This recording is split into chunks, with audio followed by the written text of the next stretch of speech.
পরম দয়াল শ্রী শ্রী ঠাকুরের রাতুল চরণে আমার শতকোটি প্রণাম। আপনাদের প্রত্যেককে আমার আনন্দিত জয়গুরু। আজকে আমি যে প্রসঙ্গ নিয়ে আসছি সেটা হলো পরম পূজ্যবাদ শ্রী শ্রী অবিন্দাদার শ্রীমুখের কথা। আমরা কি করে ঠাকুরের কাজ করতে পারি আর কি করলে আমাদের সংসারের দুঃখ কষ্ট মুছে যাবে, তাই নিয়ে আমার এই আলোচনা। তাহলে প্রসঙ্গটা শুরু করার আগে একটা কথা বলে দিই, ভালো লাগলে ভিডিওটা লাইক করবেন, শেয়ার করবেন, কমেন্ট করবেন, সাবস্ক্রাইব করবেন। আপনারা ভিডিওটা মনোযোগ সহকারে শুনবেন। পরম পূজ্যবাদ শ্রী শ্রী অবিন্দাদার শ্রীমুখের কথা বিশ্বগুরু গ্রন্থ পাঠ। অবিন্দাদা বলছেন একটা কথা, বলছেন যে সূর্য দেখেছ, সূর্য আমাদের আলো দেয় সূর্য, কিন্তু সূর্য কি এমনিতে আলো দেয়? সে কতটা পুড়ে, কতটা উত্তপ্ত সহ করে তারপরেই আমাদের অন্ধকার দূর করে আলো দেয়।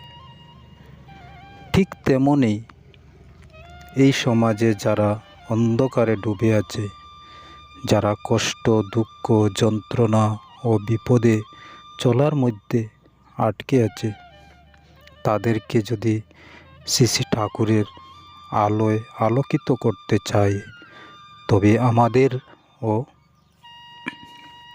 সেই সূর্যের মতো পুড়তে হবে। যতক্ষণ না আমরা সম্পূর্ণভাবে ঠাকুরের হয়ে উঠেছি, ততক্ষণ আমাদের সাধনা ত্যাগ সহ চলতেই থাকবে। এই জগতে যা কিছু সৃষ্টি, সব কিছুই কষ্ট সহ করে পরিপক্ক হতে হয়। তোমার সহ যত বাড়বে, তুমি তত বেশি অন্যকে সহ করতে পারবে। যদি আমরা নিজেরাই শ্রী শ্রী ঠাকুরের না হয়ে উঠি, তবে কিভাবে অন্যদেরকে তার আলোর পথ দেখাবো? তাই নিজেকে প্রস্তুত করতে হবে। পড়ার জন্য, গড়ার জন্য, পরিবর্তনের জন্য যেমন মাটি পুড়ে শক্ত হট হয়, ঠিক তেমনি আমাদেরও কঠিন সাধনার মধ্যে নিজেদের শক্ত করে গড়ে তুলতে হবে। তবে এই জগৎকে আলোর পথে দিয়ে নিয়ে যাওয়া সম্ভব। বসে থাকলে চলবে না, তার কাজে নিজেকে নিয়োজিত করতে হবে। আমাদের কাজ একটাই, মানুষকে কষ্ট ও যন্ত্রণা থেকে মুক্ত পথ দেখানো। আর তা সম্ভব ঘরে ঘরে ঠাকুরের কথা পুঁছে দিয়ে সবাইকে তার আলোয় আলোকিত করে তোলা। নিজে জ্বলে অন্যকে আলো দেওয়াই প্রকৃত সাধনা। যে নিজেই ঠাকুরের হয়ে সেই পারে জগৎকে আলোর পথে নিয়ে যেতে। পরম পূজ্যবাদ শ্রী শ্রী অবিন্দাদা নিজে জ্বলে আমাদেরকে আলো দিচ্ছেন। মানুষের আসল সমস্যা কোথায় জানেন? আধ্যাত্মিক অন্ধকার। আজ মানুষ বাইরে থেকে ঠিক থাকলেও ভিতরে দুঃখ, কষ্ট, অশান্তি, ভুল পথে চলা। তাই তাদের আলো দরকার। আলো দিতে হলে নিজেকে পুড়তে হবে সূর্যের মতো। নিজে কষ্ট সহ করলে অন্যকে সত্যকারের সাহায্য করা যায়। অর্থাৎ নিজের ভিতরে পরিবর্তন আনতেই হবে। স্বশক্তিই আসল শক্তি। কষ্ট সহ করলেই মন শক্ত হয়। মন শক্ত হলে অন্যকে সাহায্য করা যায়।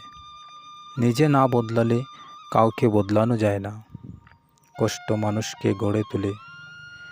যেমন মাটি পুড়ে হেঁট হয়, তেমনি মানুষ কষ্টের মাধ্যমে শক্ত ও যোগ্য হয়। ঠাকুরের পথে আসা মানে দায়িত্ব নেওয়া, শুধু নিজের মুক্তিও নয়, অন্যদের পথ দেখানোর আসল কাজ। ঘরে ঘরে আধ্যাত্মিক আলো চড়ানো। আধ্যাত্মিক উদাহরণ শ্রীকৃষ্ণ কষ্টের মাধ্যমে তার জীবন শুরু, কারাগারে জন্ম, ছোটবেলায় থেকে বিপদ, তবুও তিনি ভেঙে পড়েননি। নিজের জন্য নয়, অন্যের জন্য বেঁচেছেন, অন্যের বিরুদ্ধে দাঁড়িয়েছেন, মানুষকে সঠিক পথ দেখিয়েছেন, জ্ঞানের মাধ্যমে মানুষকে আলোকিত করছেন। তিনি ভগবদ্গীতাতে বলছেন, কর্ম করো কিন্তু ফলের আশা করো না, নিঃস্বার্থভাবে কাজ করো, অন্যর কল্যাণ নিজেকে দাও। নিজে পড়ে অন্যকে আলো দিয়েছেন, যুদ্ধের মাঝে থেকে শান্তি ও পথ দেখিয়েছেন, অর্জুন হতাশা থেকে তুলে দাঁড় করেছেন। এটাই সত্যকারের আলো। সূর্য যেমন পড়ে আলো দেয়, তেমনি মাটি যেমন পড়ে হেট হয়, তেমনি পরম পূজ্যপাদ শ্রী শ্রী আচার্যদেব, পরম পূজ্যপাদ শ্রী শ্রী অবিন্দ দাদা নিজে পড়ে আমাদেরকে আলো দিচ্ছেন। বসে থাকলে কিছু হবে না, নিজেকে তৈরি করতে হবে, তারপর সমাজকে বদলাতে হবে। জয় গুরু।